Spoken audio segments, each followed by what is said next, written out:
Sarvamanthan news महाराष्ट्रामध्ये आपलं स्वागत. पाहुयात आजच्या टॉप 10 हेडलाईन्स. सुनेत्रा पवारांची राष्ट्रवादीच्या विधिमंडळ गटनेतेपदी निवड. राष्ट्रवादीचे नेत्यांचे मुख्यमंत्र्यांकडे पत्र.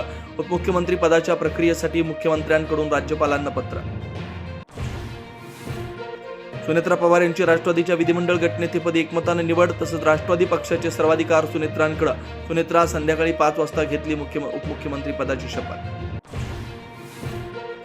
सुनेत्रा पवार यांनी दिला खासदारकीचा राजीनामा. राज्यसभेचे सभापती CP राधाकृष्णन यांच्याकडे सोपवला राजीनामा. बारामतीतील गोविंद बागेत शरद पवार आणि पार्थ पवारांमध्ये तब्बल 1.5 तास मंथन. सुनेत्रा पवारांच्या शपथविधीबाबत चर्चा झाल्याची माहिती.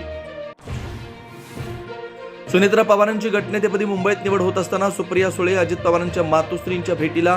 काटेवाडीतल्या निवासस्थानी सुप्रिया सुळे आशाताईंकडे. दोन्ही राष्ट्रवादींच्या विलिनीकरणाची घोषणा 12 तारखेला होणार होती. शरद पवारांची माहिती.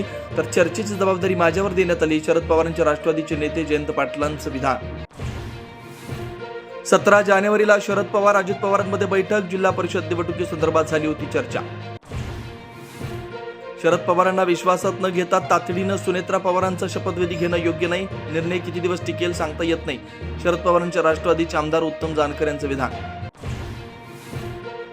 मीरा भाईंदर महापालिकेत महापौर पदावरून राजकारण तापलं. भाजपकडून डिंपल मेहतानी महापौर पदासाठी अर्ज भरल्यानं मराठी एकीकरण समिती आक्रमक. 3 फेब्रुवारीला तीव्र आंदोलनाचा इशारा.